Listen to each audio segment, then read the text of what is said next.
Boa noite, pessoal.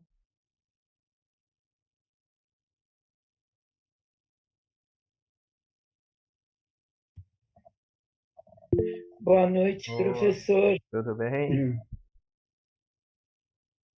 Tudo jóia? Maravilha. Boa noite. O coro está um pouco baixo, mas vamos chegando. Boa noite aí ao Carlos, a Débora, ao Zé Boa noite, Carlos, André. Célio, boa noite, Lilian. Boa noite. Olá, tudo bem? Marcos, Margarete, a Maria, a Marisa, Maurílio, a Paula e a Sami. Muito bem. Boa noite. Boa noite, tudo bom? Só Só não tá aqui quem não veio, né? Por enquanto. Mas vamos nós nessa nossa busca hoje. De antemão, eu já Isso quero aí. abrir para vocês quem tem alguma dúvida, quem tem alguma colocação a fazer antes do nosso início, antes da nossa discussão propriamente dita.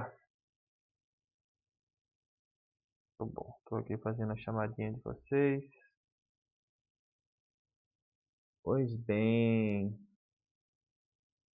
Juscelio, você quer fazer um teste de som aí? Você tá. Bom, estou conseguindo te ver comunicar aqui no bate-papo, mas realmente o seu som não está saindo para gente. Se você quiser fazer algum teste, alguma coisa, fica à vontade aí que depois a gente vai se acertando para favorecer a nossa comunicação. A Sami traz, passei mal semana passada e não pude comparecer. Tentei fazer o resumo, não consegui ainda. Posso enviar ou não necessariamente? Sim, necessariamente. Pode ainda enviar, sim, para contabilizar como presença, tá, Sami? Na verdade, a todos, e isso Estou serve. terminando o meu. Oh, tranquilo, Carlos, pode mandar sim.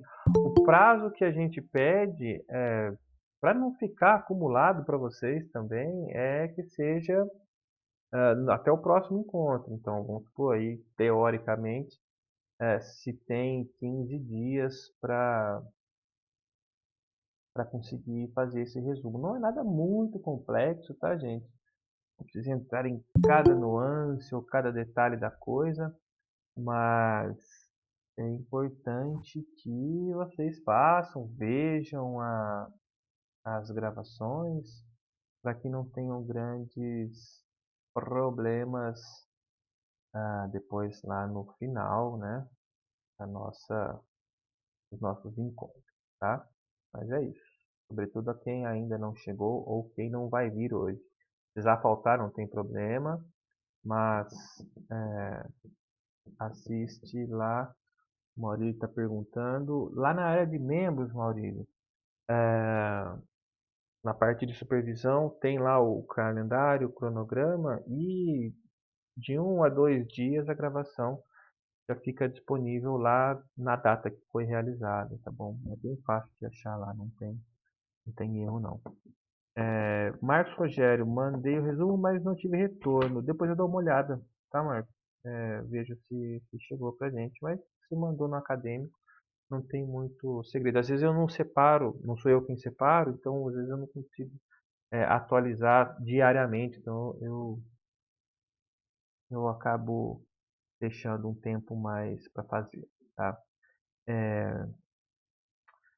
Bom, Juscelio, vou te dar duas ideias, tá? Ou você tenta atualizar a sua página, tem um botãozinho F5, esse é o comando que você consegue dar aí, que vai fazer você sair e entrar novamente.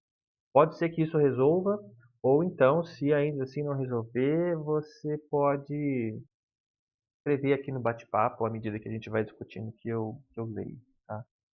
Não tem problema não. Optem sempre por utilizar o microfone para facilitar a interação, tá? Dentro daquela dinâmica, abrir e fechar o microfone à medida que a fala acontece, para não nos confundirmos e nem atrapalhar a gravação. Pois bem, nosso Terceiro encontro, segundo aí da discussão de caso. Esse caso também passou por mim. Eu fui, né, na época lá que estava na clínica escola, na minha formação, que eu estava então nas primeiras experiências como analista. E assim como relatei lá na sessão passada, separei o material num pós-sessão, fiz ali tudo conforme, não tem com mais detalhes no último encontro, né, como deve ser feito esse apanhado de informações para então ser levado a, a um grupo de supervisão ou a um supervisor, sobretudo no início da prática, como respaldo ou como parte integrante aí da formação, tá? Juscelio, quer testar o microfone? Veja aí se funcionou essa tentativa. A vida me ensinou que problemas técnicos geralmente a gente desliga e liga de novo e resolve magicamente. Se não der ainda, pode utilizar o bate-papo para se comunicar conosco. Tá? Telinha compartilhada então com vocês. Vou fazer aquela mesma dinâmica.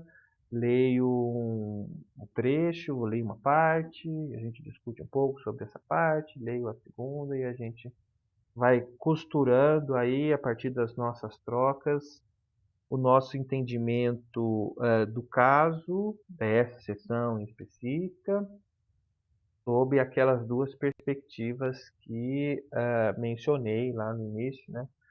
No nosso encontro, na sessão passada, né, na nossa supervisão passada, que é o viés do olhar psicanalítico e é a questão da técnica também, tá?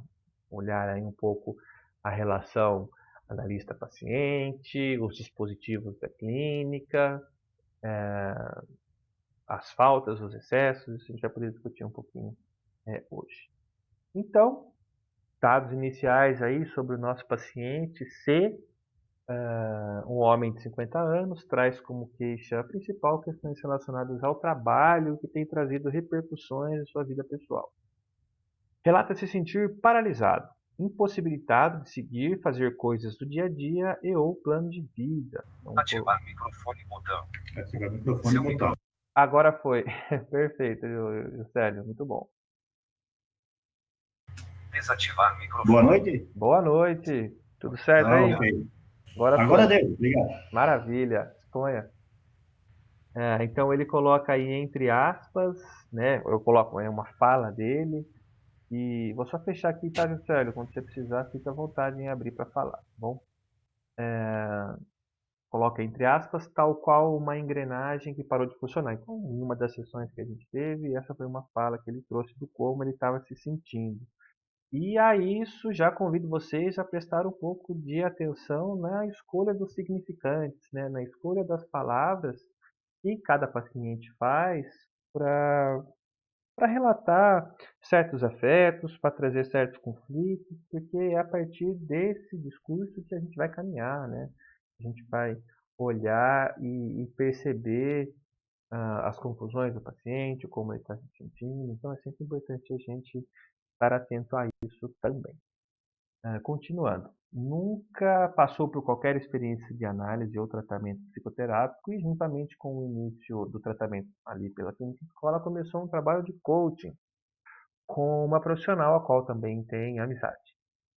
Iniciou os atendimentos ali comigo, no processo terapêutico analítico, há cerca de 2 meses. Então, isso seria aí a oitava, nona, 10ª sessão, enfim, algo nesse sentido. Então, já passado aí algumas sessões além da entrevista inicial.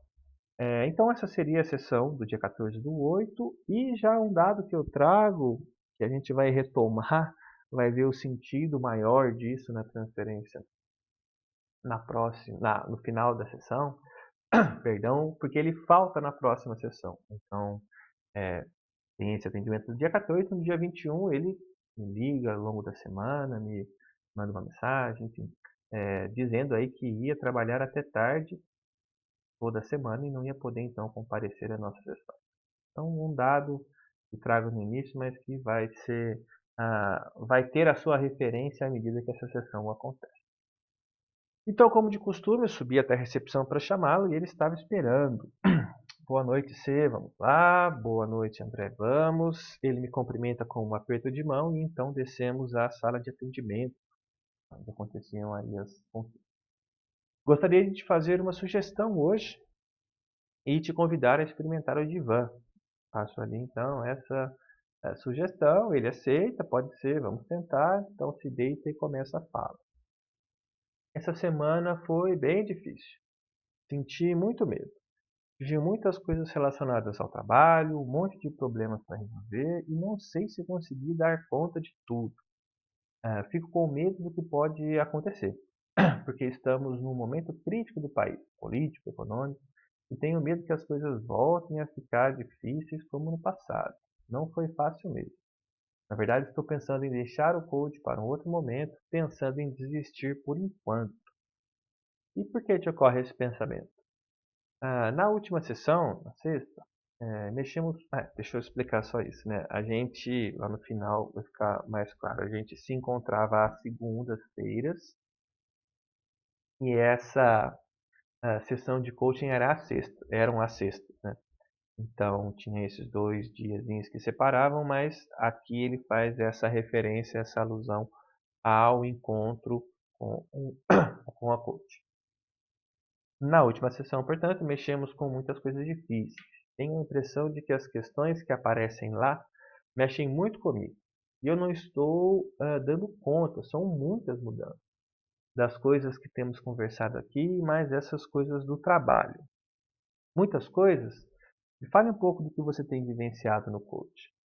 Por exemplo, ela me dá um monte de atividades, exercícios, leitura, e eu não consigo fazer, sabe? Não consigo me organizar para iniciar. Estou com um livro há algum tempo e não consigo pegar para ler. Te falta tempo? Não, não é falta de tempo. É falta de vontade. Fico desanimado para fazer. Até tenho tempo para ler, consigo organizar meus horários, mas não estou conseguindo. Tem ideia do que possa estar te desmotivando? Como assim? Você diz que tem tempo livre, tem investido tempo em busca de melhorias para o seu projeto de vida, para a sua vida, enfim. E o que sente, né, que possa estar te impedindo de seguir? Te passa algum pensamento? É como te falei, tem mexido com muitas coisas ao mesmo tempo. As questões sobre o meu passado, que temos discutido aqui, minha relação com meu pai e principalmente a dificuldade de estar na posição que eu estou. Eu vou parar por aqui para a gente fazer essa retomada aí, um pouco dessa análise desse primeiro trecho, porque aqui depois, quando a gente entra nessa questão da posição, caminhos aí vão seguindo para outros rumos. Então, eu queria ouvir um pouquinho de vocês sobre esse primeiro trecho. Quais as percepções a partir do que a gente leu?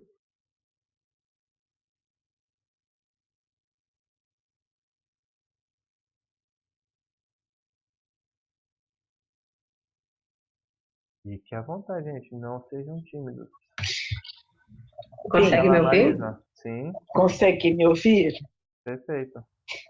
Então, o que me parece é que ele apresenta um quadro de ansiedade. Tá. O medo está muito presente, né? É um sintoma presente nele. Medo. E o medo. E com isso, ele fica meio paralisado, né? Porque, como foi mencionado no transcorrer dos trechos, né, da fala dele e sua, ele tem tempo, né, mas falta a disposição, né, o medo que ele tem de ir de encontro com as dificuldades dele, com os problemas dele. Perfeito. Né? De reconhecer essa relação que ele tem com o pai, enfim, e outras coisas mais que vem atrás, né, embutido dentro desse contexto todo. Uhum. Então, é isso que eu consegui, né, a não aceitação de ir de encontro à realidade, né, a Poxa. dificuldade Uhum. que ele está tendo. Nossa, É já falou isso. quase tudo, assim. Poxa vida. Muito bom. Deixa eu te perguntar só uma coisa, Marisa. Onde é que você percebe a ansiedade nesse paciente?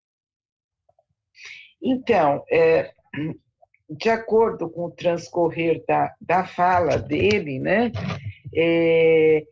eu consegui sentir que ele é uma pessoa que tem medo, Sim. né? Ele deixou transparecer isto. O medo do novo, o medo de encontrar coisas que vão levá-lo a sofrer, né? Porque toda descoberta, todo autoconhecimento sempre gera, né? A pessoa ir de encontro com aquilo que ela está passando, com as suas dificuldades. Então, gera uma ansiedade, um medo, né? De ter que Lidar enfrentar, com isso, né? Uhum. de mudar, né? É isso que eu senti. Pois bem, muito boa a fala, dona Marisa. Vamos ver se Ah, os colegas contribuem para a gente aqui, ademais. tá, obrigada. Obrigado, eu. Fiquem à vontade, gente. Antes de cair aqui para o bate-papo, eu queria ouvir um pouquinho mais de microfones. Diga lá, Juscelio. Acho que agora desativou, meu querido.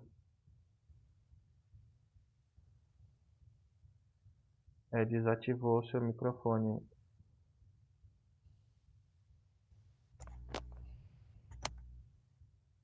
Ainda não. Posso ir?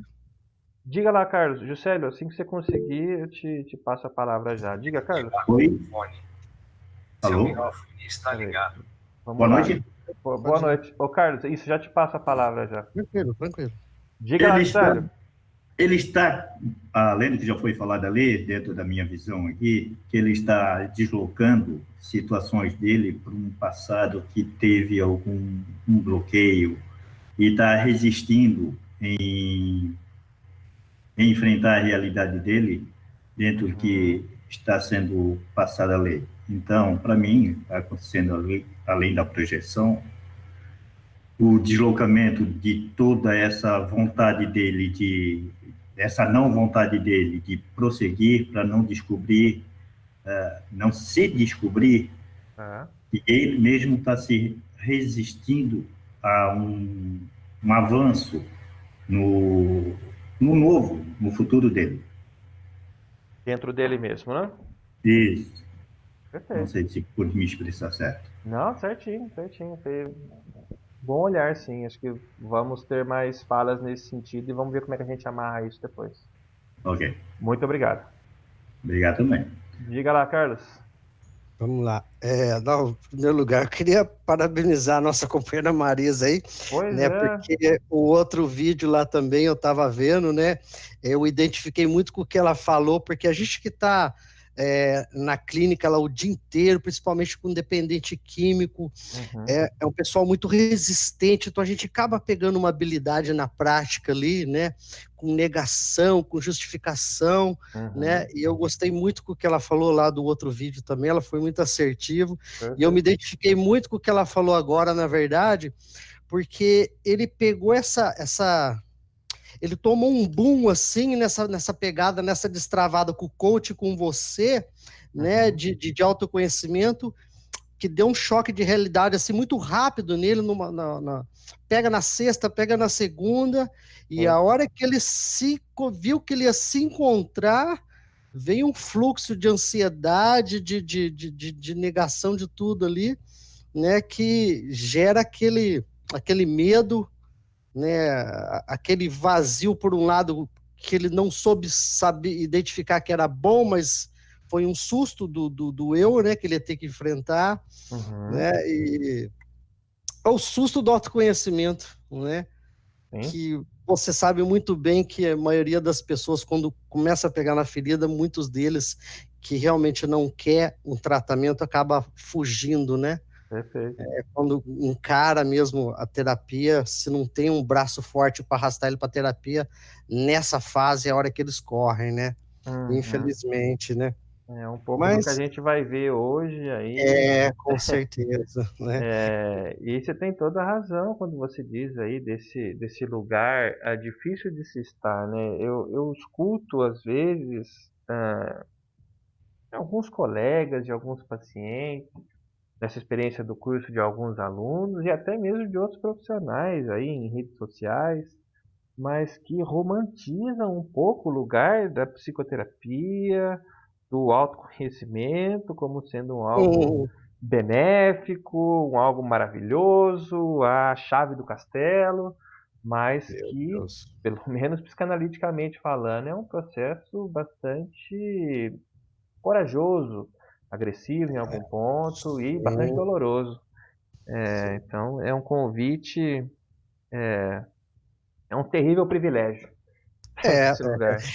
justamente hoje ainda, só para Claro, finalizar, claro.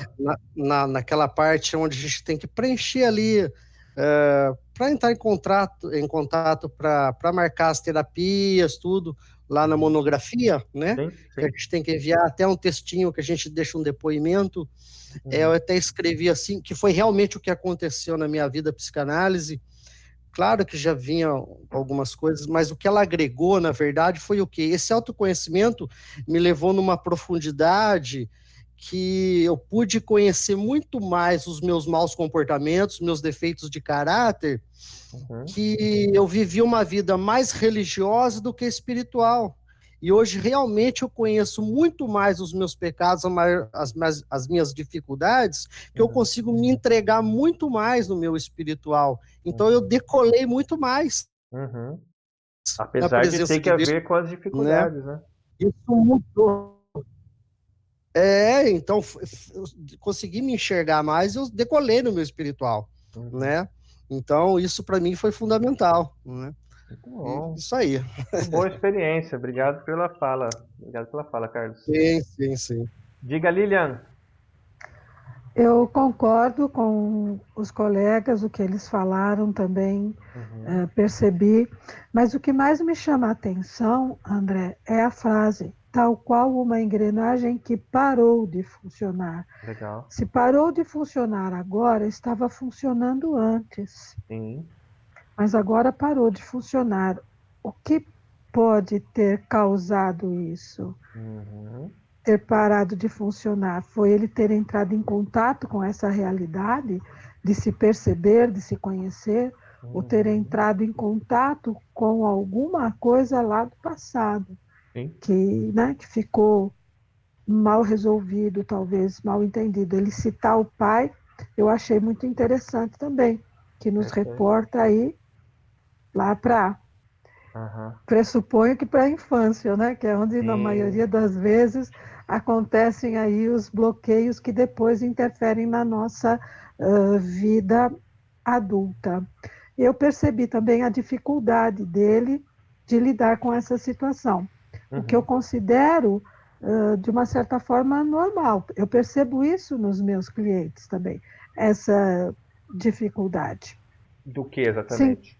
de entrar em contato Consigo com mesmo. essa realidade, consigo mesmo. Né? Uhum. Eu percebo que muitas vezes é difícil para a pessoa responder quem ela é. Às vezes eu pergunto para a pessoa, quem é você? Nossa. E a pessoa fica me olhando e ela não sabe responder quem ela é. Pois Né? é. E eu acho isso muito interessante, porque você percebe que a pessoa, ela percebe tudo à sua volta, tudo que acontece com ela não se percebe. Né? Uhum.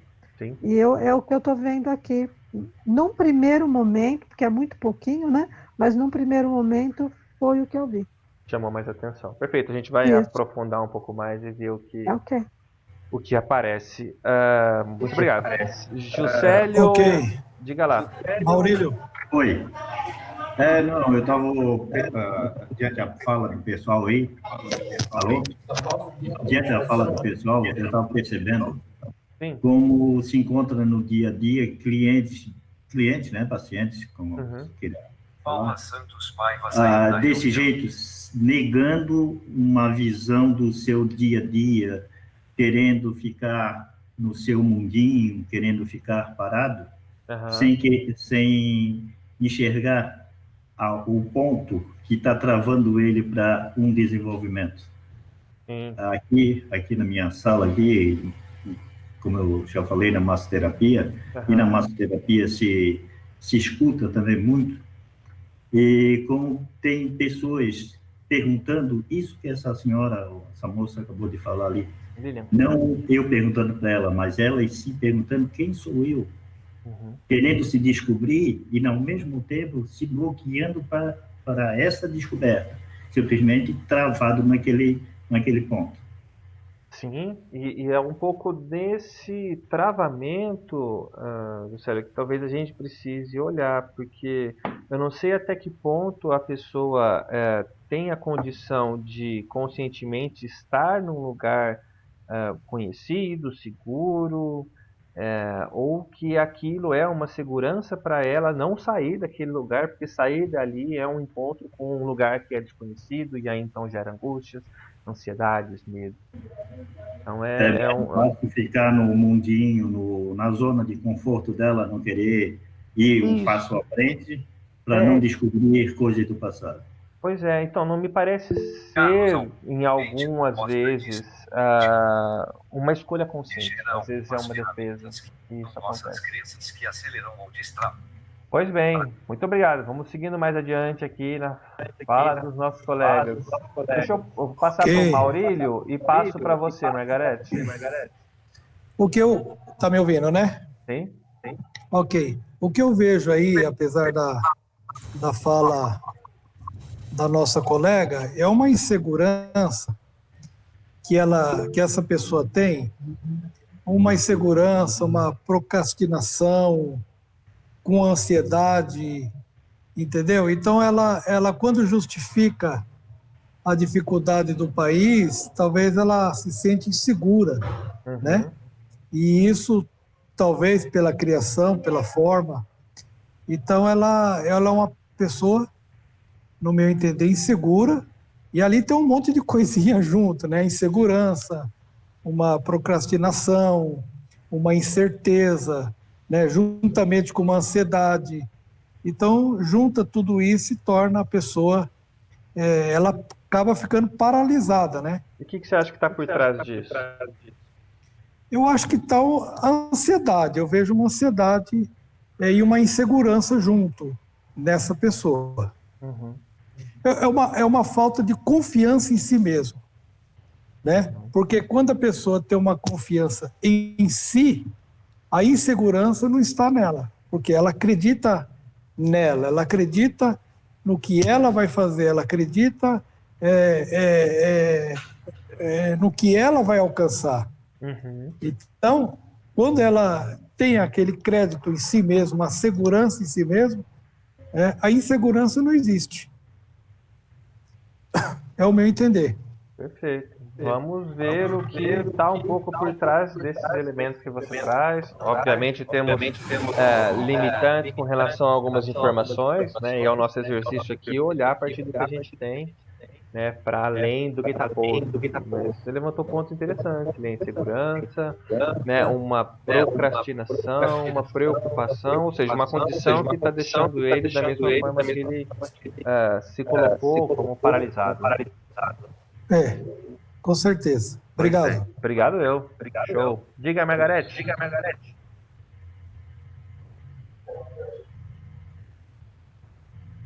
Tá fechado o seu microfone só pra gente, bem.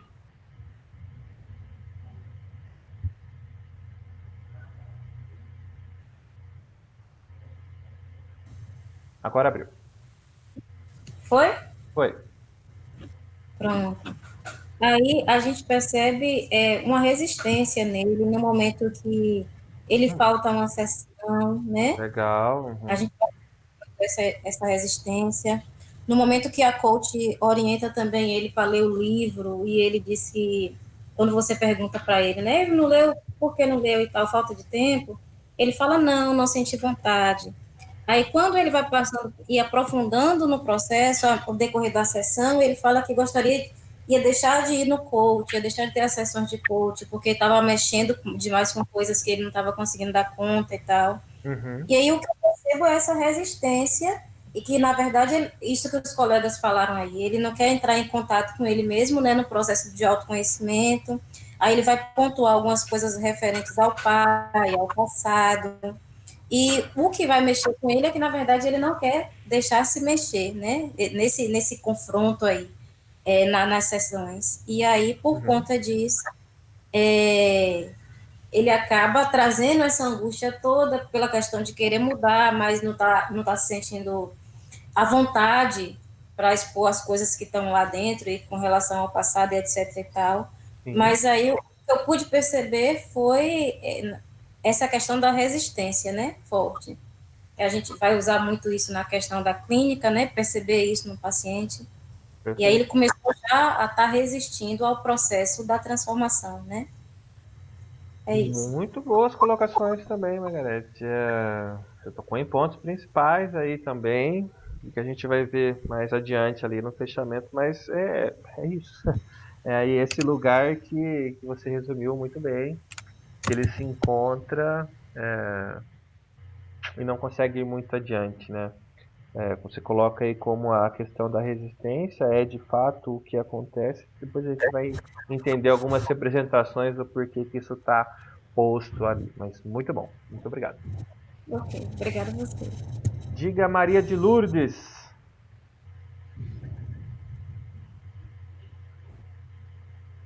O microfone está fechado para gente aqui. Tá me ouvindo? Agora sim. Então vamos em frente, já tirei minha dúvida. Ah, já foi? Sim, sim. Então tá bom, vamos tocar adiante. Deixa eu ver aqui o que está no nosso bate-papo, pessoal tímido aí, que não conseguiu se colocar. Bom, o Márcio Rogério traz. O paciente C demonstra estar preso a alguma coisa. Parece algo lá atrás que atrapalha o presente. Algumas relações ali, certamente, que tem que ver com o que se passou ou como ele está se relacionando com essas questões. A Sami, eu vejo o passado não foi bem resolvido e as mudanças necessárias, ele usa o medo para paralisá-lo.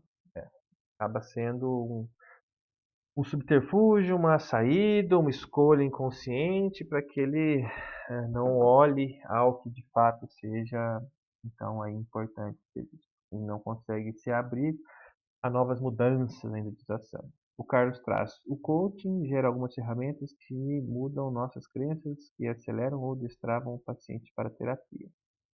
Pois é, então, esse é um dos pontos, né? Eu acho tanto para o coach como para outras formas de psicoterapia, mesmo para psicanálise, se não houver uma disponibilidade mínima, né, por parte do paciente em querer ou olhar para si, ou acolher essas dores, ou sair de um lugar que se está, seja em qualquer nível, seja emocional, seja ele com relação a atingir objetivos futuros, como o coach propõe, mas esse, usando uma fala lá no final, esse bater, esse peso da mão do analista ou do terapeuta, ele é muito importante a gente considerar como parte técnica também, que pode determinar sucessos e insucessos técnicos mesmo na relação com o paciente.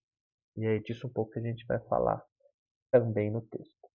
A Débora traz: o desejo de afastamento do paciente também pode ser um desejo oculto de se afastar dos temas indesejáveis que a terapia pode trazer. Perfeito, é um ponto, Débora, que a Margarete levantou com relação às resistências, né? Há uma certa dificuldade de olhar para si, que a gente percebe no desejo de desistir do coaching, no não ler o livro, no faltar na outra sessão, né? Tudo isso é um afastamento desse lugar, né? Como o Carlos pontuou muito bem lá, é doloroso tocar, não é fácil mesmo, não. E isso tem que ser feito com muito carinho, com muito cuidado, para que então essas ressignificações possam ser feitas de maneira proveitosa, né? Carlos ainda traz a procrastinação e a ansiedade são nítidas nesse ponto. Pois bem, quero voltar em alguns pontos do texto aqui. Vocês tocaram ali no ponto crucial do texto, mas quero fazer mais algumas contribuições, tanto nessa parte analítica, como também da parte técnica. Tá? Acho que foi importante a gente colocar isso também. Só acrescentando a uma reflexão que vocês estão trazendo, dessa dificuldade dele olhar a si. Imagine-se um homem de 50 anos que nunca havia feito análise ou nenhuma forma de processo psicoterápico, né? Não fazendo um julgamento, mas fico refletindo até que ponto esse lugar de olhar para si teve espaço na vida dele, né? E de fato ele, enfim, na religião, ou em meditações, ou em outras formas de encontro consigo mesmo, ele possa ter tido essa experiência de parar um tempo para prestar atenção nos seus desejos, nas suas limitações, nas suas escolhas.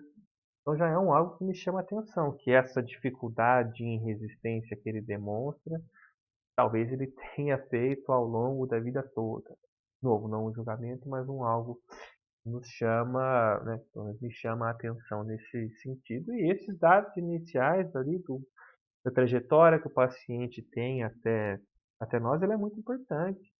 Seja por não vivenciar esse espaço terapêutico analítico, seja por más experiências com outros profissionais.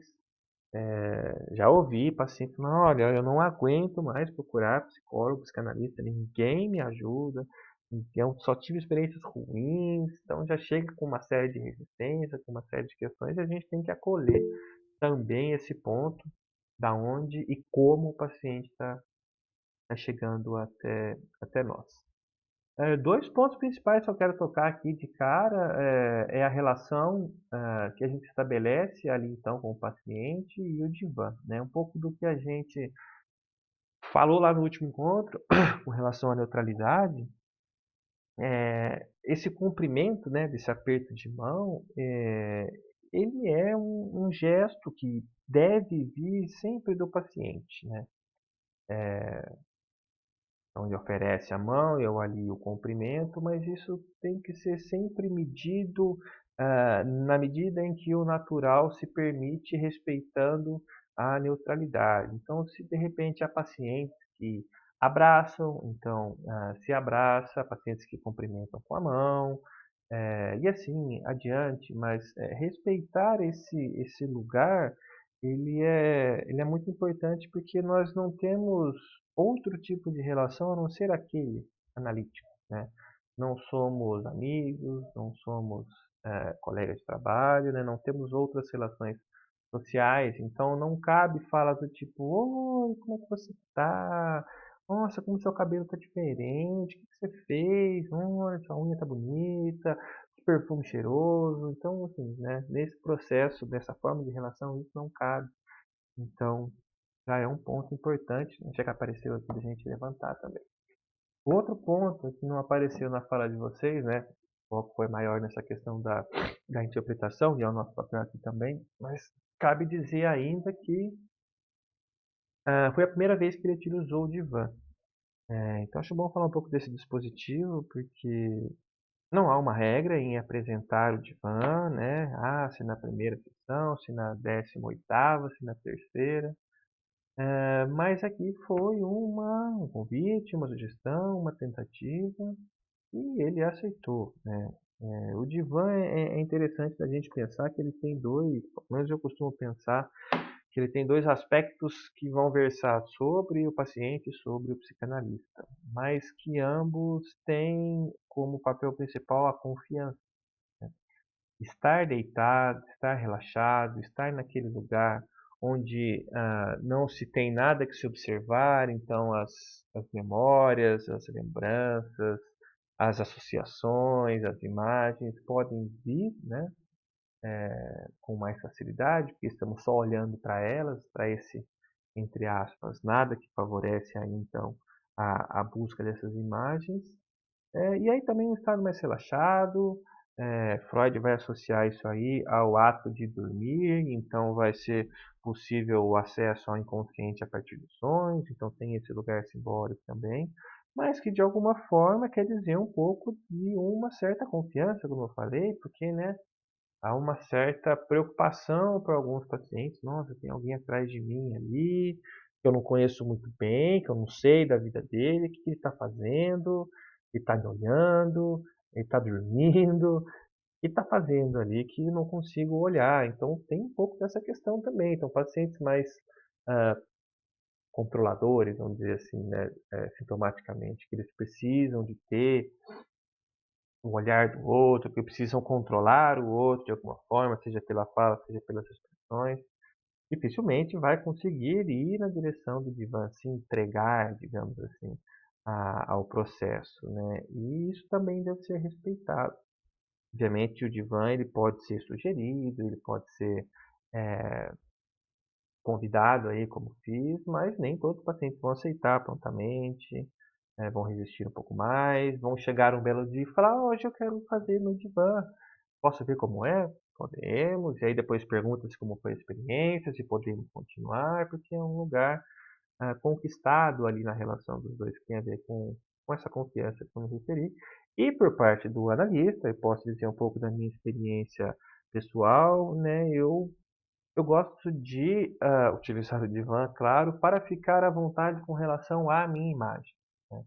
Então, como a gente disse lá no primeiro encontro, né, com relação ao uso de prancheta e tudo mais, a gente trabalha com fantasias, então a nossa neutralidade, a nossa abstinência, né, como pontuei, ela deve ser ali também olhada. Então nós temos, né, tem um componente do analista que está o tempo todo ali mantendo a sua neutralidade, mantendo o seu lugar, e isso requer um gasto energético, digamos assim. E quando, né, na minha experiência, dizendo novamente, eu saio de cena, eu consigo estar mais relaxado também e mais atento à atenção flutuante, à escuta técnica, à percepção do paciente, se ele está se mexendo muito, braço cruzado, se ele está tenso, se ele está relaxado. Isso favorece muito, né, quando sai de cena, a possibilidade de perceber melhor o paciente. Eu acho que tem esses dois pontos principais que a gente pode considerar do uso do divã, tá? Então, só para trazer um pouco mais dessas relações mais técnicas, por assim dizer, que é também o nosso papel aqui. Ademais, ainda falando um pouquinho mais de técnica, como eu falei, a escolha dos significantes são muito importantes para que a gente entenda esse nível de sofrimento e o como ele está chegando. Então, é muito comum a gente encontrar frases como essas que são gerais e que não conseguem expressar o que se sente. Então, quando ele diz, são muitas mudanças, essas coisas, questões que aparecem, coisas muito difíceis. Então, tudo isso está carregado ali de emoção, está carregado de sentimento, de afeto, e não está muito claro o que se é. Então, confrontar isso é um ponto importante, né? Dizer aí muitas coisas, mas que coisas são essas que você está se referindo, né? Então, fazer com que o paciente vá cada vez mais entrando em contato com essas coisas que são coisas ainda, né? Não tem nomes, não são atribuídos a nada, e aos poucos ele vai parando para se perceber dentro disso, né? E fica ainda mais pontuada essa linha de pensamento que eu sugiro aqui para vocês, quando eu faço uma provocação sobre o que pode estar desmotivando, né? Então, né, eu pergunto, você tem uma ideia do que pode estar trazendo essa desmotivação? E então o paciente não entende, né? Mas como assim? Algo que está me desmotivando? Então talvez não tenha nem parado para pensar sobre isso. E aí esse questionamento, né? Mas o que você está querendo dizer com isso? Ele aborda um pouco mais, né, explora um pouco mais para que ele diga um pouco do que está por trás disso que ele está trazendo. E aí algumas coisas aparecem, né, mais contundentes, como a questão sobre o passado, como a relação com o pai. Então tudo aquilo lá de muitas coisas, ou o que estava desanimando, é, vão ganhando, né, corpo aí, ou vão ganhando objetos que são representativos para que a gente possa aprofundar, né? E é o que eu faço aqui na segunda parte do texto. Eu vou ler aqui e já passo para vocês. Eu vi que alguém comentou algo no bate-papo, deixa eu ver se tem alguma coisa aqui antes de entrar lá. A Sami traz: estou passando por uma situação parecida na minha vida pessoal, onde um homem de 50 anos, com um passado mal resolvido, trazendo consequências gravíssimas nos dias de hoje, fazendo com que ele não aceite mudanças ou faz com que não tenha forças para buscar ajuda. Olha aí. Então, obviamente, não cabe comparação, por mais que as premissas sejam semelhantes, mas algo do que a gente possa dizer aqui talvez sirva como ponto de reflexão para você nesse teu envolvimento aí com essa pessoa mais próxima. Marcos Rogério: é importante notar que ele nunca tinha feito uma análise ou tratamento psicoterapêutico com 50 anos. Já é um passo importante buscar ajuda. Isso já revela que ele reconhece a necessidade de ajuda. Sim, como eu falei, muito bem pontuado, Marcos.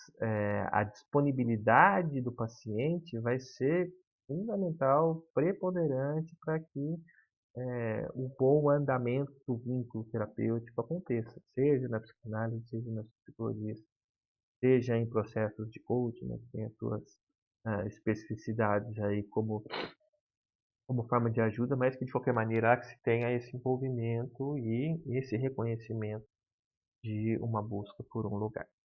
Muito bom.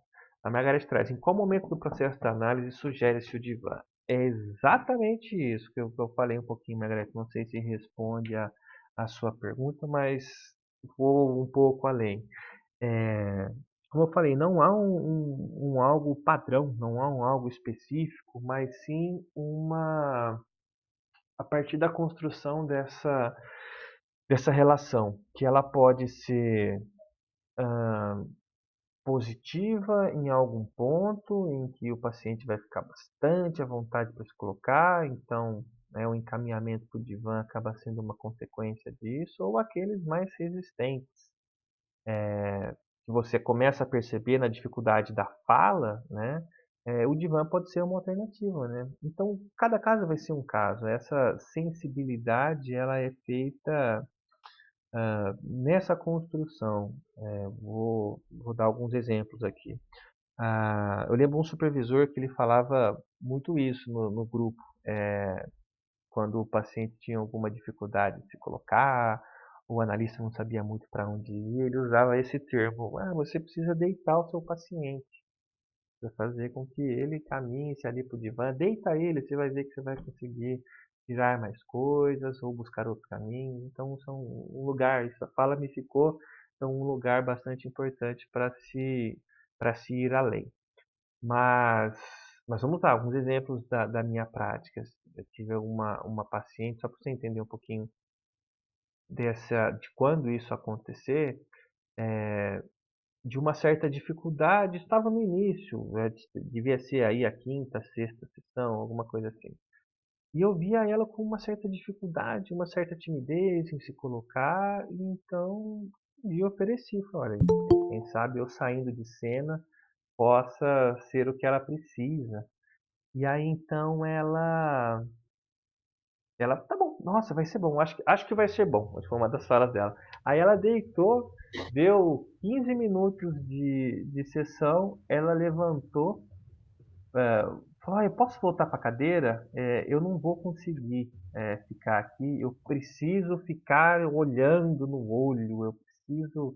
O que ela quis dizer, o que ela disse foi isso, mas o que ela quis dizer: eu preciso ficar ali de olho no que está acontecendo, eu ainda não consigo me entregar a esse lugar, porque não te conheço muito bem, não confio em você, fico meio tensa aqui. Então, né, só para você ter um exemplo de que é uma sensibilidade, é uma construção que precisa se ter sem regras, né?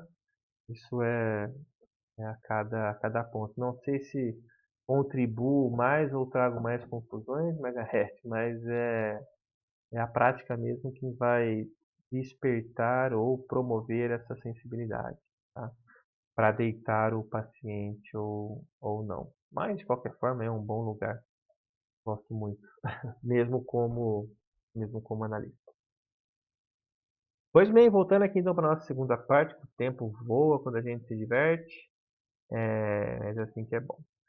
Então, ali naquele momento, retomando um pouquinho aqui, que ele vai dizer essas questões do passado, da relação com o pai, e aí diz encontrar uma dificuldade de assumir a posição que ele está, e eu pergunto, qual posição é essa? E ele diz, de empresário. Estou acostumado com aquela vida de funcionário público, afinal foram 24 anos essa forma de trabalho. Se eu trabalhasse muito ou pouco, de qualquer maneira eu teria meu dinheiro no fim do mês. Mas hoje não. Preciso trabalhar muito para conseguir o sustento da minha família. E se eu não for atrás, não vou conseguir sobreviver. De novo, significantes fortes, né? Se ele não fizer algo, ele vai morrer. Olha aí, simbolicamente. Não vou conseguir sobreviver. Peso das falas que nos chamam a atenção. E aí pergunto, e será que estar na condição de funcionário público te traria satisfação? Penso que não. Ter uma empresa sempre foi meu sonho. E me sinto realizado, apesar de querer mais. Fazer o bem para as pessoas, sabe? Não ter uma empresa apenas para fazer dinheiro, mas pensar em ajudar as pessoas a resolverem determinado problema. Estou eu aqui pensando que ele está falando das outras pessoas a serem ajudadas ou dele mesmo. Né? Então, é interessante. Então, sinto que a vida de funcionário público me limitaria a cumprir horários, ter chefes, ficar acomodado.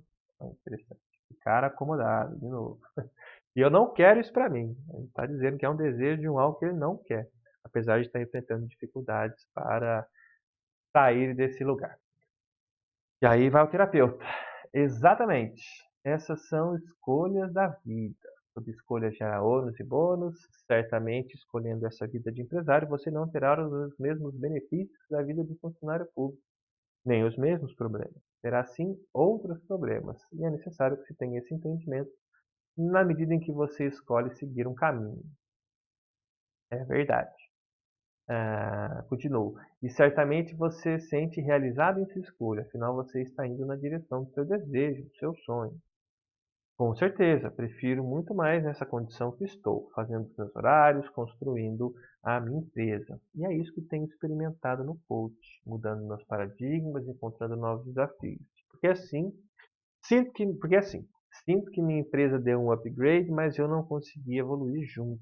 Deixei de ser MEI para ser ME, ou seja, mudaram os impostos, o risco aumentou, essas coisas, entende?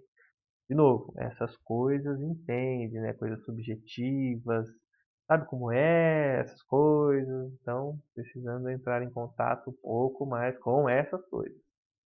E aí eu abordo aqui um ponto que eu acho bom ressaltar, que eu digo parecer meio contraditório pensar que a empresa cresceu e ele não, já que ele é a empresa, né? Então, como MEI, ele era o único proprietário, funcionário, ele era o único a trabalhar na empresa, então ele era a empresa, né? Então, faço essa reflexão também.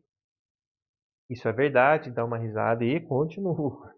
Você tem conseguido evoluir, mesmo na condição de empresário. Afinal, você só passou para o MIE, pois a demanda de trabalho aumentou, o faturamento aumentou, o que significa que os dividendos também aumentaram. E para isso, o coach vem no sentido de te ajudar nesse crescimento, te dando as perspectivas e conhecimento empresarial que você precisa. Então, por que o desejo de desistir? Você tem razão. Mas por que eu não consigo crescer junto ao coach? Boa pergunta. No começo da sessão você trouxe muito a palavra medo. Medo de arriscar, o medo de perder, o medo de fracassar. Me parece que junto com esse medo de errar vem o desejo de acertar muito, ser perfeito. E esse sentimento de perfeição te faz paralisar e não te permite sequer iniciar, como as leituras do livro, por exemplo. Nossa, agora você bateu. Pega então um profundo silêncio, sua expressão muda, fica muito pensativo. Isso mesmo, faz muito sentido agora. E mantém-se pensativo. Estamos encerrando nossa sessão hoje. Você vá com essa reflexão hoje. Pense nessas questões e nas relativas ao coach. Tenha em mente o que você quer para você. Sim, sem dúvidas. Muitas questões para refletir. Obrigado. Boa semana. Até segunda. Obrigado e até. Pois bem, mais um tanto de coisa apareceu aqui. e também para a questão técnica à nossa discussão. Diga lá, a palavra de vocês. Falei muito.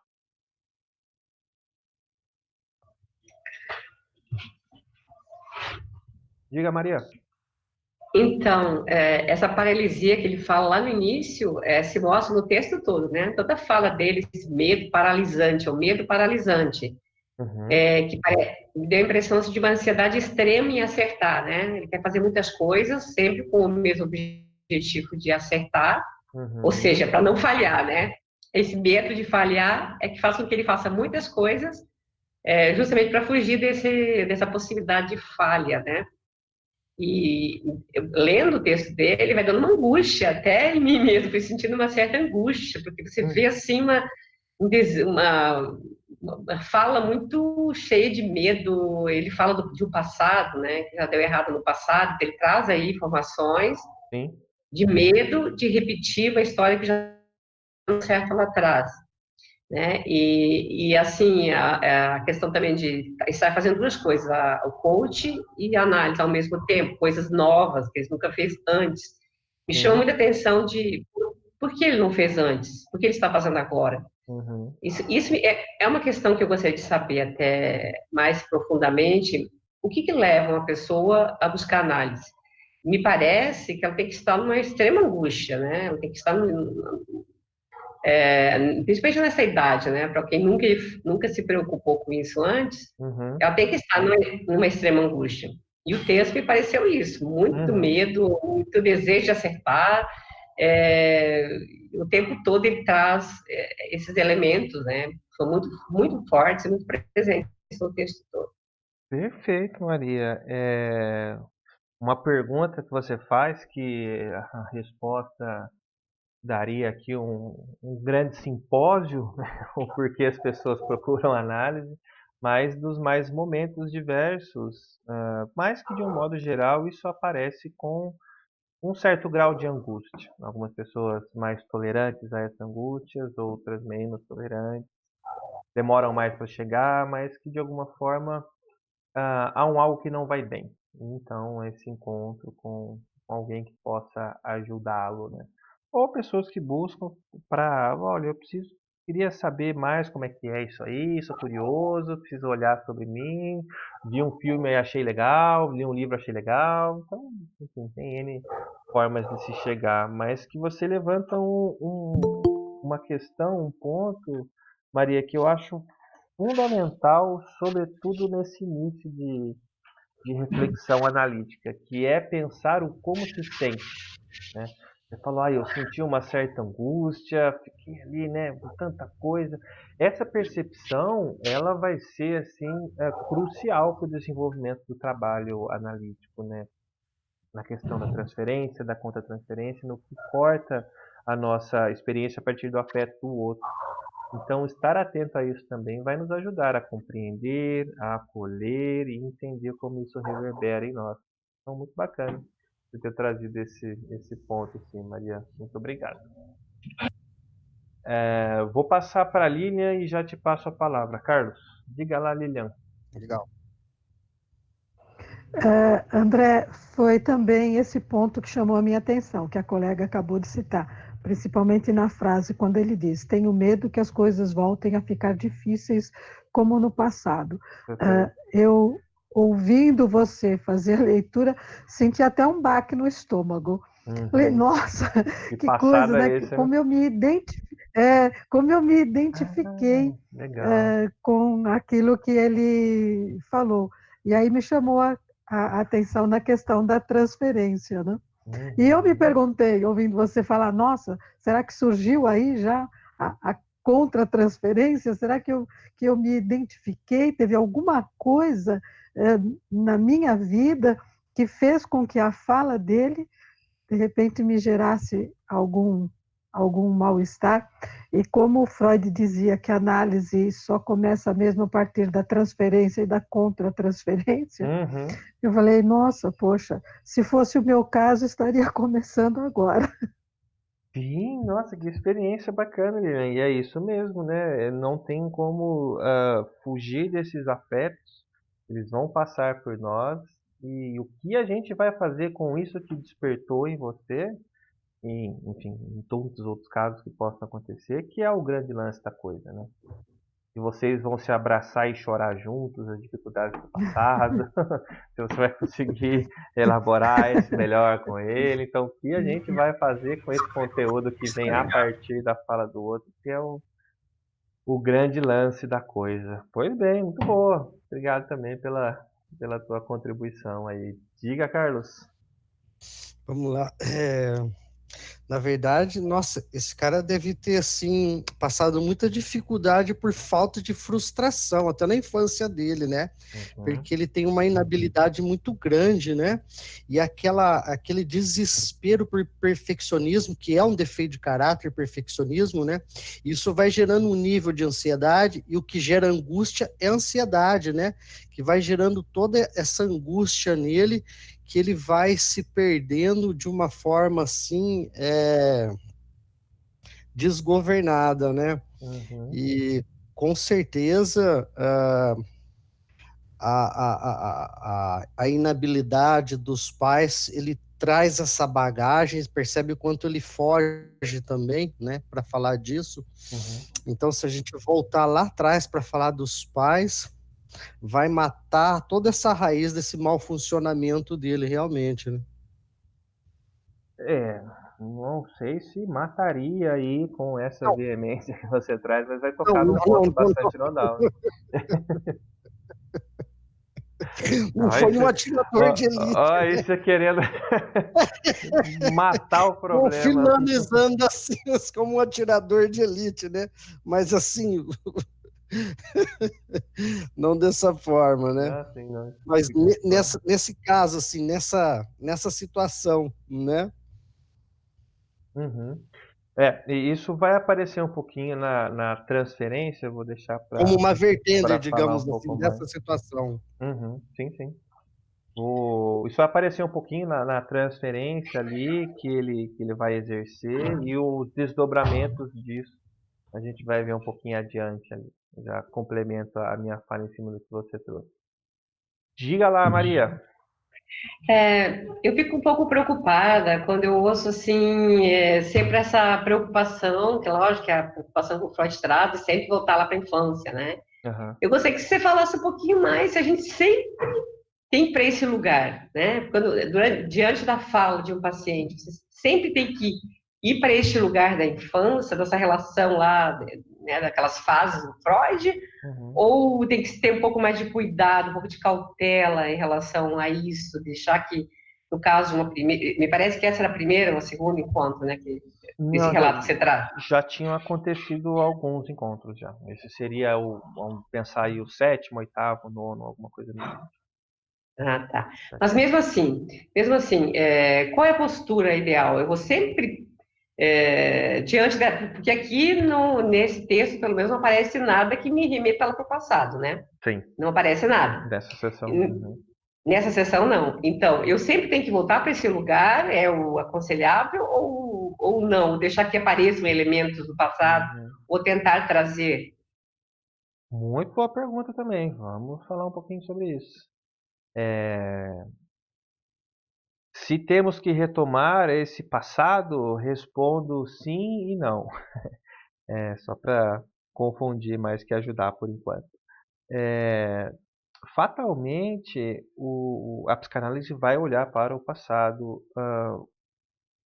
Posso afirmar com um certo grau de certeza, independente da escola psicanalítica, se é a escola do Freud, se é a escola do Winnicott, da Klein, de Bion, de Lacan, do Ferenczi, enfim, tantos outros aí que vêm, porque a psicanálise ela surge desse olhar, desse viés da infância.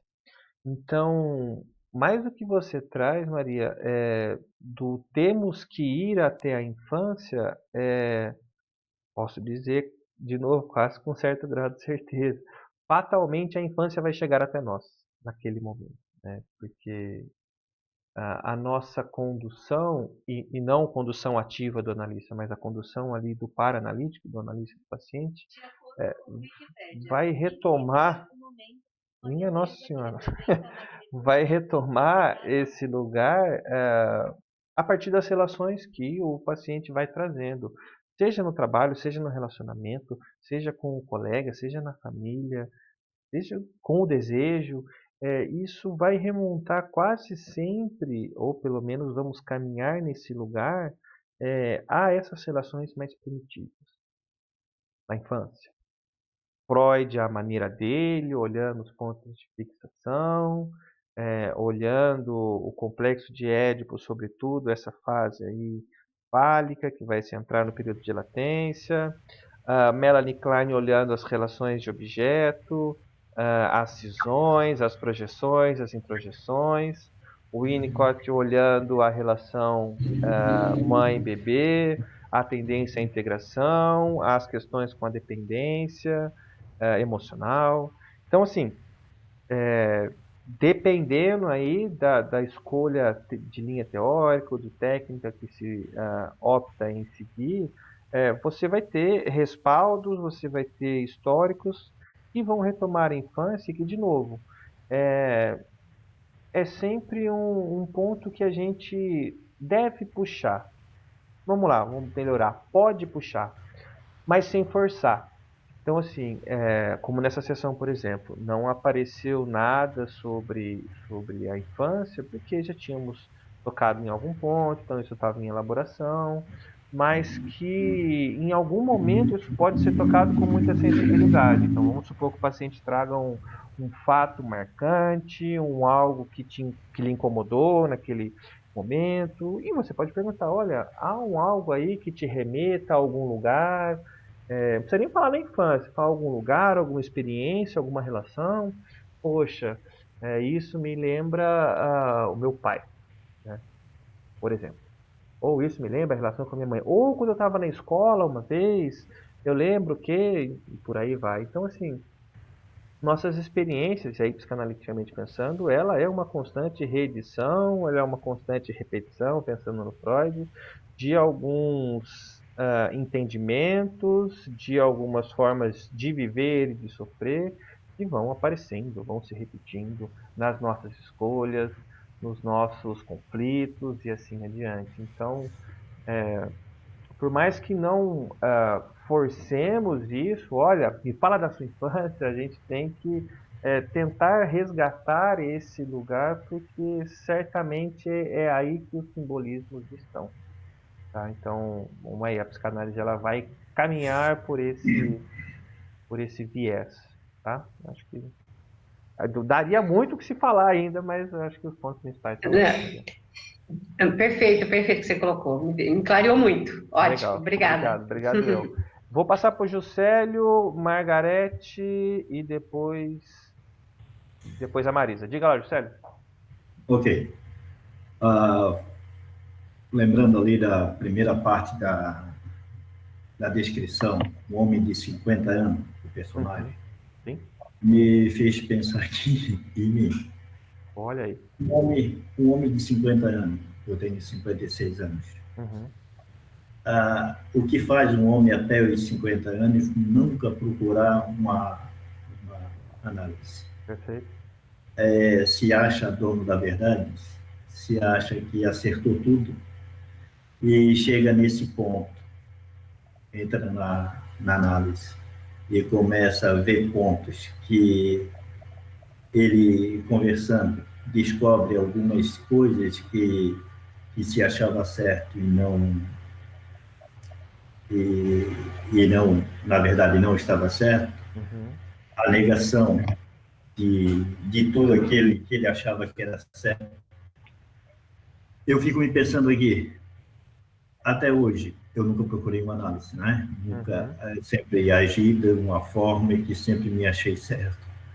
Agora, pensando em algumas questões particulares, né? Uhum. Eu fico pensando, a confusão que não fica na cabeça de um homem desse, quando uma pessoa que não se conhece, né? Como um analista, fica tocando em pontos que ele nunca admitiu que foi errado, que poderia ter sido diferente. Pois bem. Uhum. né? Daí eu fico pensando, por que essa análise não veio antes para mim?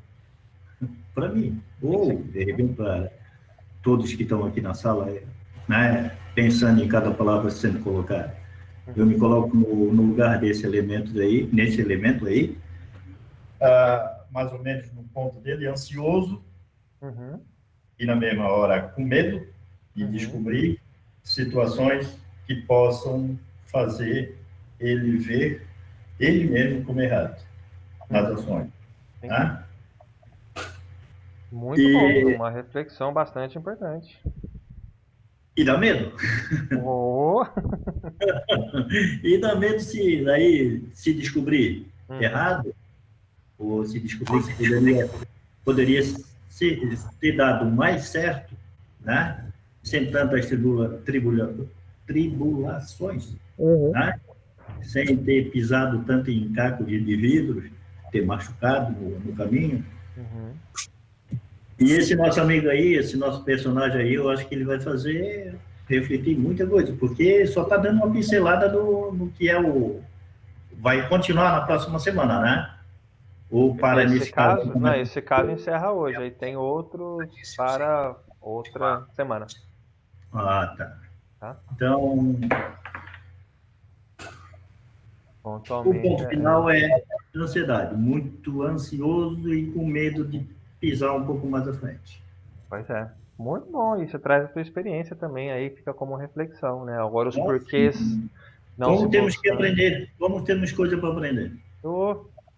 Só até morrer. É só até morrer. Na minha concepção, nem só até morrer. É a continuação. Continua depois. Isso, Vamos ver o que chega. Obrigado, Juscelio. Vamos adiante. Margarete, diga lá. Oi. Aí já no finalzinho, eu penso que, assim, chegou num ponto muito importante. Quando você começa a falar para ele da questão do medo, né? Sim. O medo de fracassar, o medo de perder, e etc e tal. E aí você pontua para ele que o que está por trás do medo, na verdade, é a questão de ser perfeito, né? Sim. Isso aí até falando das questões transferenciais, isso aí mexeu um pouquinho comigo também. Tá. Essa questão aí do medo, essa questão do perfeccionismo. E aí, na sequência aqui, você fala para ele, e esse sentimento de perfeição te faz paralisar e não permite se querer iniciar e etc e tal. Aí ele fica surpreso e ele fala, nossa, você bateu. Ou seja, chegou num ponto crucial ali, onde, na verdade, estava a raiz de toda a angústia que ele estava sentindo, né?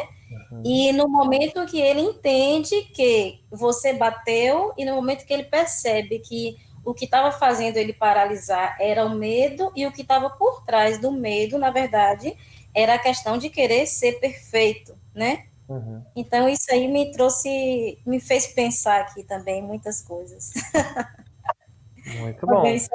Já comenta um pouco sobre essas falas finais, mas essa fala, nossa, você bateu, ela é bem expressiva, bem representativa dentro do que você traz como análise, né, do discurso ali naquele momento, mas que tem um outro representante que eu já comento um pouco. Muito bom, Margarete. Okay. Diga lá, Marisa.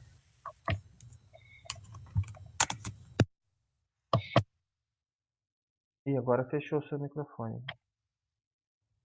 Então, professor, mas no texto, na parte inicial, ele toca na questão do pai, né? Ele toca na questão do pai. Então, eu acredito que, como a psicanálise ela se baseia na livre associação, é impossível deixar para trás o passado, as questões da infância, enfim, essas transferências todas, elas vêm à tona, né? Assim, de maneira espontânea, não é isso?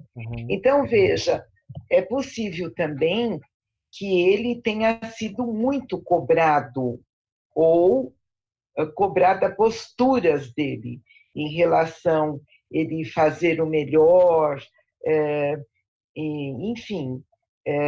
E também o fato dele ter sido um funcionário público, né? Então, a impressão que ele passa é que esse marasmo todo, essa estagnação em certo momento, é porque também era uma atividade em que ele, ou ele trabalhando ou não, ele iria receber. Sim. Mas como empresário, que era o sonho, então ele conseguiu realizar um sonho e ele percebeu que ele teria que ser mais dinâmico, né? Quando ele apresenta o fato de ele ter que trabalhar mais para poder trazer o sustento, Sim. né? Então, sempre a questão do sustento, como se algo fosse assim, sempre a sobrevivência. É como se ele sobrevivesse, E não né? vivesse. E não vivesse, porque ele não estava se percebendo, né? Ele não estava se olhando para si. Quer dizer, o olhar dele estava só nessa questão, né? E também o fato, anteriormente, eu tenho 62 anos, e as pessoas não aceitavam muito essa questão de De análise, né? psicanálise, era vamos dizer, algo mais assim velado, e eu acho que hoje nós já temos essa oportunidade, as pessoas estão tendo muitas oportunidades de se autoconhecerem, de procurar ajuda, de mudar o seu olhar, né? De se conhecerem mesmo. Ainda bem. Então, ainda bem, né? Então, é isso. Obrigada, Muito boa, professor. disponha, imagina. Muito boa a tua fala também, Marisa. Vou aqui para o bate-papo e volto fechando um pouco disso que vocês trouxeram. Já comento tua fala também, Marisa. Tá bom. Vamos lá. Aqui a Paula traz. O analista precisa sentar onde o paciente não veja quando está no divã. Qual o problema de ficar visível, sentar na frente do divã? Então, Paula, opa, peraí, deixa eu ajeitar aqui. Então, Paula, é aquilo que eu falei, a questão aí da fantasia, né? Estar no divã é justamente não ter um objeto a se referenciar, né? Como o analista, para ele ficar exatamente livre para fazer a livre associação. À medida em que ele vai entrando em contato com as imagens, com os pontos ali levantados na sessão. Então, sair de cena é parte da nossa técnica também, para que algumas ferramentas apareçam, como a transferência, que a gente conversou um pouquinho hoje. A Sani, creio que possa facilitar um bloqueio, um travamento para que o paciente possa se abrir. Continua. Achei desde o início a enorme dúvida de ser ou não ser, sempre a grande necessidade de que dê certo, mas nunca se livrando da negatividade do trajeto a ser percorrido. Isso envolve um ponto fundamental que apareceu aqui um pouco na fala de algumas pessoas, que é a responsabilidade. Que é um lugar que já comento também sobre a maturidade, sobre o assumir as questões do mundo real, sobre sair da idealização, sobre sair do lugar de segurança, um pouco do que ele está trazendo como demanda. Lilian, estou amando essa aula, pois além de podermos analisar os nossos casos, também estamos analisando. Ótimo, é exatamente isso, Lilian. Acho que vocês estão pegando o ponto certo da coisa, porque mesmo com um estudo, né, mesmo com um personagem aí na fala do Juscelio que está distante a nós, que está somente, né, na escrita, a gente já consegue ter tantas identificações e ter tantos afetos movidos a partir do que ele traz como referência dele. Então, isso, imagina, com alguém frente a frente, com alguém no calor do momento ali, Então, cada vez mais olhar para essas nossas percepções afetivas também nos faz enriquecer enquanto formação. Sabe, verdade, o colega falou tudo. Viver pensando que passamos a vida sendo certo e descobrir aquilo que não era certo, a importância da análise é tremendamente necessária, e o Carlos concorda. Pois bem, pontos cruciais. Vocês fizeram o dever de casa muito bem, adorei, muito bom. Só estão tocando, complementando alguns pontos, né, que é também meu papel aqui. Mas um ponto que me parece importante também, para além do que está colocado aqui na questão real e ideal, é o que ele traz como desejo e desse lugar que ele está agora, né? Que pelo menos refere-se a ser um desejo, ter uma empresa, um sonho, mas que ele não estava ali disponível, ou pelo menos ele está mostrando que há uma certa dificuldade de sair do lugar que ele está. Então ali é a certa estabilidade que a gente conhece como funcionalismo público, 24 anos sobre ali um guarda-chuva enorme, em que não precisava se responsabilizar tanto com as coisas, mesmo disso. Se trabalhasse muito ou pouco, pouco importa, teria ali o dele garantido, mas que agora, né, num novo lugar, numa nova estrutura, numa forma de se relacionar com o mundo, a vida dele está em risco, né? Não vou conseguir sobreviver se então eu não conseguir me movimentar, não conseguir esse sustento. Pontos que vocês tocaram muito bem. E aí, para além disso, né, que ele está trazendo, vou somar um pouco a fala que a Paula Moassani incentivou, que é a questão de uma constituição identitária, de uma constituição de um ego enquanto estrutura psíquica mais bem fortalecido, que é o que me parece que falta aqui, essa dificuldade dele se reconhecer dentro dos seus propósitos, até mesmo como empresa, até mesmo como evolução, até mesmo como conquista, não tem essa associação ou não tem essa aproximação desse lugar que também é ele. Então, me parece que é algo de uma identidade já muito fragilizado e que passa pelo que vocês colocaram, a questão da idealização, né, do mundo para além do mundo real. A fala do Juscelio, né? Olhar para as questões além daquilo que não estava conseguindo ser visto é um desafio extremo, né? E confrontar-se com isso, e talvez só agora ele esteja tendo a oportunidade de fazer isso, porque as coisas estão ali escapando ao seu domínio, ao seu conhecimento, ao seu controle, e ele reage então dessa maneira paralisante, né? Que não consegue fazer as coisas do mesmo jeito que ele estava habituado a fazer. Tendo que também assumir um lugar não idealizado, né? Um lugar em que o erro é possível e em que as consequências a partir do erro são necessárias, importantes de serem vividas, e ele está mostrando que não está pronto para isso.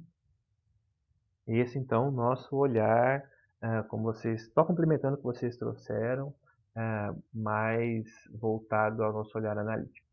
E aí, o que não apareceu aqui na fala de vocês, hoje, pelo menos, e eu não, devo trazer com relação à nossa parte técnica da coisa, é a extrema invasão do analista para com o paciente.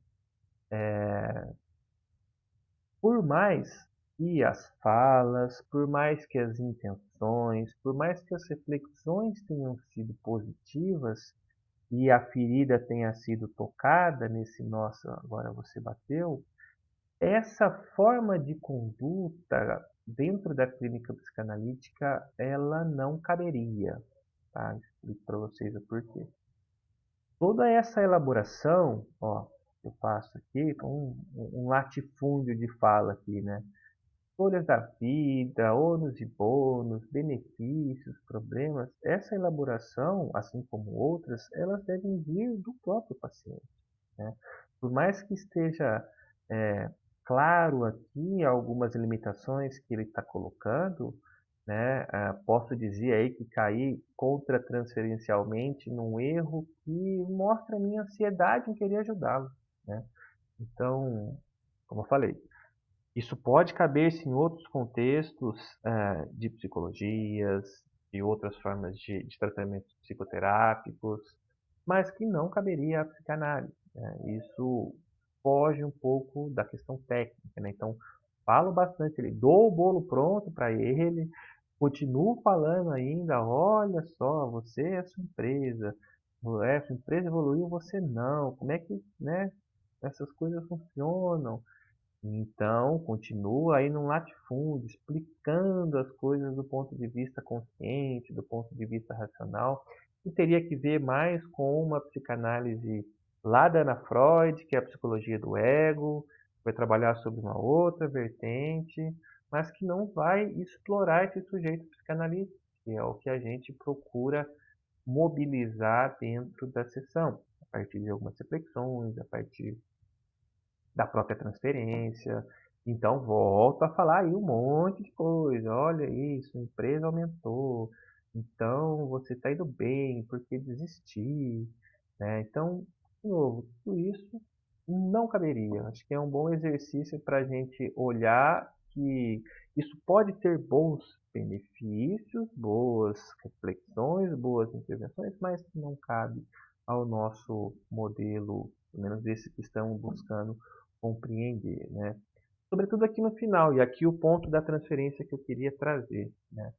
Trazendo como um adendo a informação, só para a gente ter esse caráter didático, não fazendo uma interpretação, mas a relação do pai com ele realmente foi muito ruidosa, um atrito muito grande. O pai sempre foi essa imagem, alguns de vocês elaboraram essa hipótese e faz muito sentido pensar. Um pai que sempre criticou, um pai que sempre cobrou, que não conseguia valorizar ali os seus pontos positivos. Se você comprou um carro novo, esse carro ele é hatch, não é sedã, ou ele é verde, não é amarelo. Então, sempre havia uma crítica antes da parabenização, ou às vezes nem havia parabenização.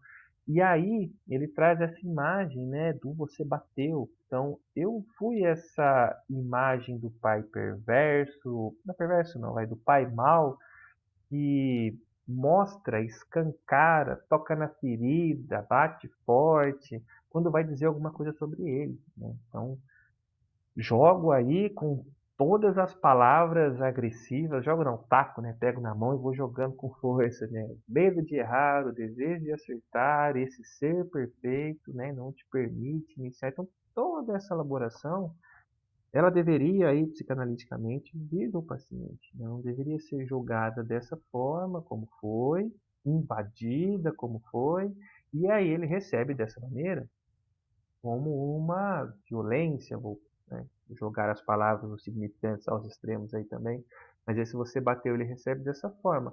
Tanto que o soco foi tão grande que na próxima sessão ele falta, né? Ele se resiste ainda mais, né? Porque, poxa, eu estou buscando um lugar de ressignificação de relações. Então, trazendo um pouco ao que a Maria pergunta da infância, estou buscando uma nova forma de me relacionar com esse pai que está comigo aqui, construído ao longo desses anos, desde a infância.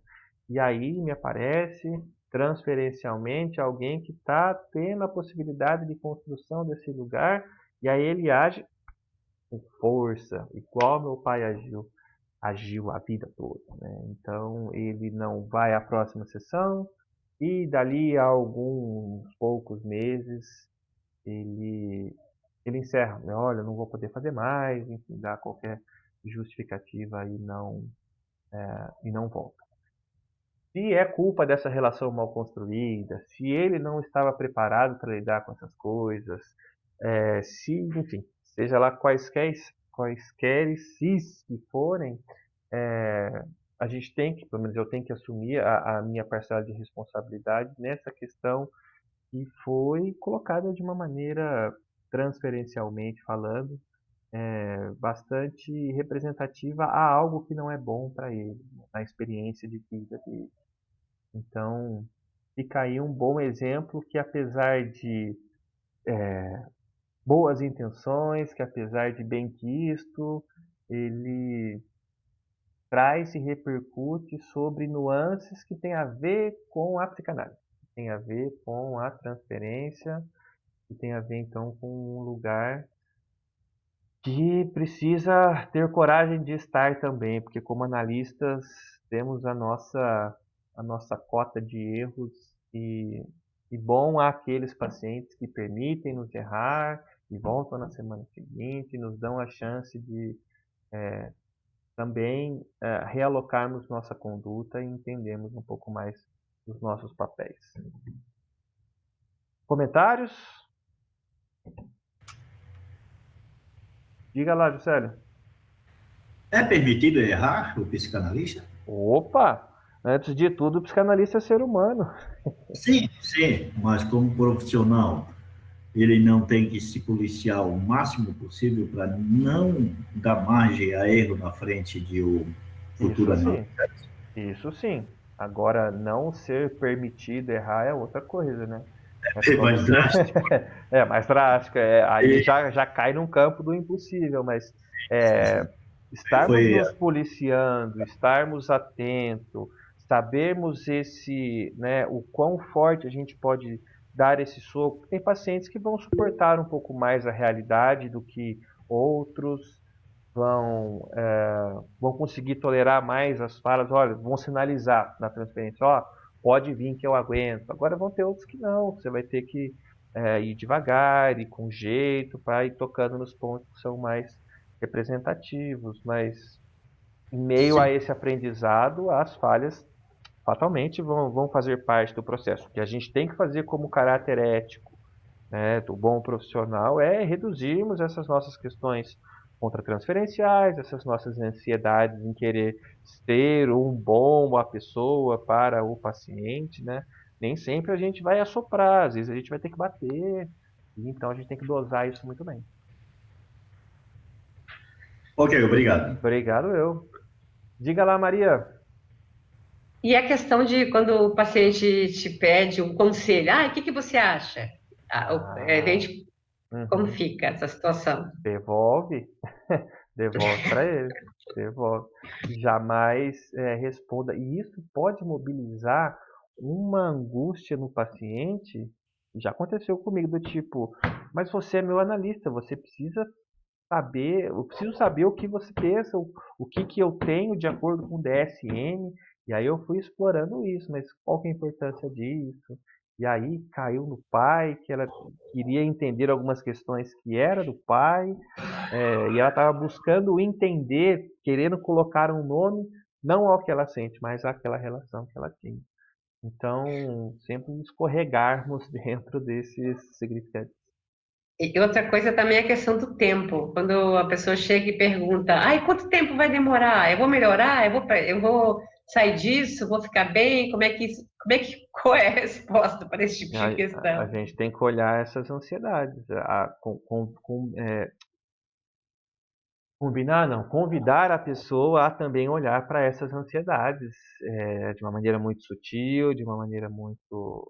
às vezes até um professor meu, formador, também falava muito isso. Usar um pouco o humor como uma ruptura dos momentos angustiantes ali, né? Do tipo, uma pessoa, olha, mas em quanto tempo eu vou curar? Nossa, mas por que você está com pressa?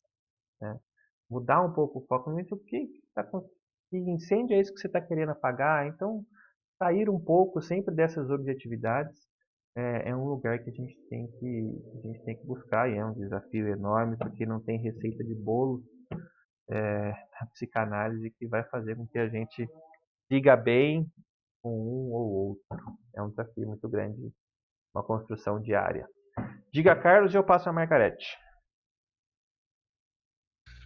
André, quando você chegou nessa conclusão de não poder dar essas respostas que você já tinha visto ele funcionando dessa forma, para não ter esse confronto com ele, né? Uhum.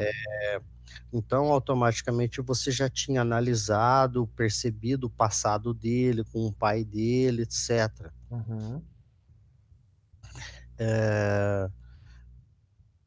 Deixa eu pensar melhor. Então, você foi no decorrer percebendo isso e elaborando no decorrer uma forma de administrar esse confronto ou não, né? Você foi O analisando confronto, você está dizendo da minha relação com ele ou do que ele está trazendo? também dos dois, É né? que- Da sua relação com ele. Por exemplo, aqui, claro que houve falha no caso que você alegou, né? Mas Uhum. falar da realidade mais próxima, né? De hoje, assim, você falando para tomar cuidado, né? Para a gente analisar certinho, para que não haja, né? Esse confronto, para a gente ter cuidado, tudo.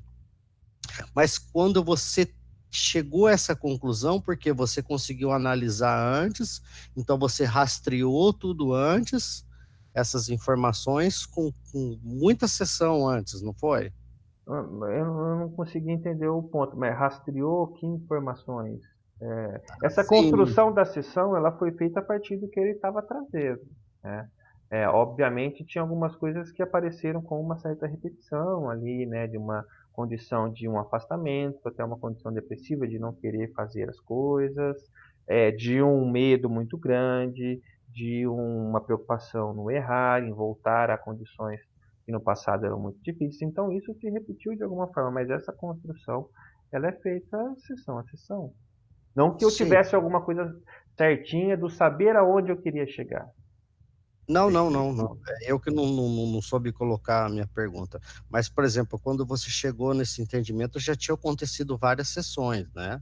Então, como eu falei, essa seria a sétima, oitava sessão. Já tinha algum material a mais para eu Isso, conseguir você já explorar. tinha construído esse entendimento já, Uhum. para saber se você poderia confrontá-lo ou não, ter essa prudência nas palavras.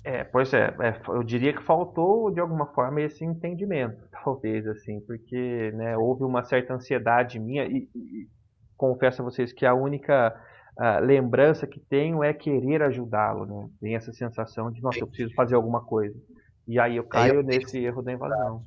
às vezes eu fico meio afobado que não fui há pouco tempo, né? E acabo também fazendo isso. Pois é, às vezes afastando, às vezes aumentando essa resistência. O paciente pode até não sumir, né? Quando a gente excede ali, mas ele vai ficar mais resistente, que vai dificultar ainda mais o processo. Então, isso é uma prática constante, assim, da gente entender as doses das porradas, né? Tá certo, Faz, obrigado. faz parte. Diga, Margarete.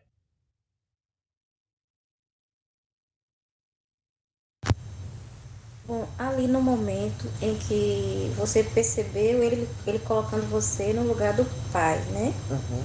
É tipo a questão do manejo transferencial. Sim. Se ele não tivesse desistido da próxima sessão, qual seria como que você faria nessa próxima sessão de já ter se colocado nesse lugar do pai na questão transferencial que eu falo, sabe? Uhum. Como identificar essa transferência, esse lugar que ele estava colocando você? Uhum. Bom, eu não associaria necessariamente a próxima sessão, porque cada sessão ela vai acontecendo, e aí então a gente vai manejando, vai lidando com os conteúdos que o paciente traz. Mas essa percepção do lugar, ele vai ficando evidente na medida em que o paciente traz as questões do conflito para a minha imagem, para a minha pessoa, né? Numa fala como essa, nossa, você bateu, dá um estalo assim, porque ele já falou sobre o pai bater nele, de alguma forma, né? Bater nesse sentido que eu dei como exemplo. Assim, vou trazer uma imagem que me veio. Quando ele comprou uma moto uma vez, ele chegou cheio de orgulho para mostrar para o pai, e aí o pai pegou o pescoço dele assim e deu 2 tapas na cabeça, dizendo: aê, até que enfim você conseguiu. Alguma coisa desse tipo. Então, né, esse bateu tem esse lugar muito representativo. Então, eu diria que aí há uma percepção de que, pô, aí tô nesse lugar, né? É assim que a gente vai vendo, assim, como autodepositar. E aí você manejar essa transferência, exatamente. Né? Trazer a possibilidade de uma ressignificação dos conteúdos na relação daquilo que ele está trazendo. E não é só porque é pai, por eu ser homem, pois poderia ter a ver com alguma relação com a mãe, de alguma representação que ele vai me usar para atacar, para reeditar aquilo, e assim adiante. É a figura do analista, né? Ok. Só mais uma questão, professor. Com relação a fazer a devolutiva, como a colega colocou, né? De repente, o paciente vem e pede um conselho. Dá um exemplo dessa devolutiva.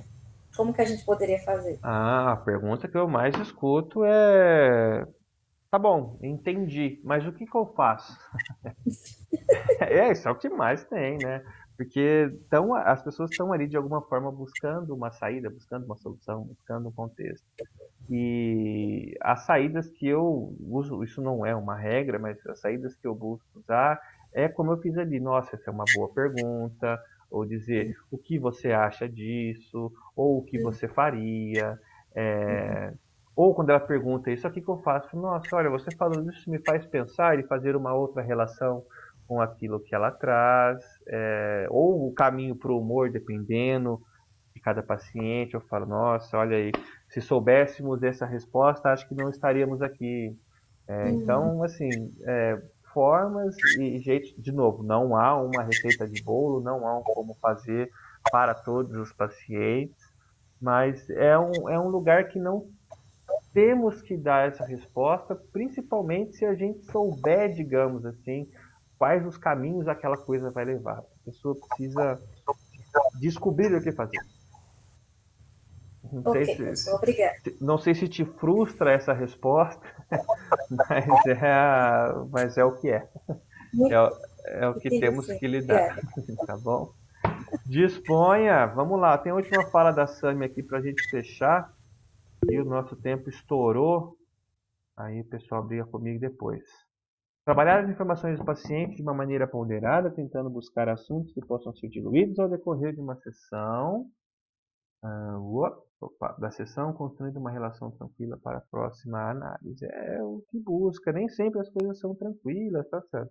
Tem paciente que sai bater o pé, tem paciente que fica bravo porque a sessão acabou, tem paciente que não quer que a sessão acabe, então ele fica puxando aquele assunto no final, a gente vai em direção à porta, assim, não, mas você viu tal coisa? Nossa, eu lembrei daquilo que... Então, tudo isso é passível de ser analisável também, tá? É importante a gente olhar.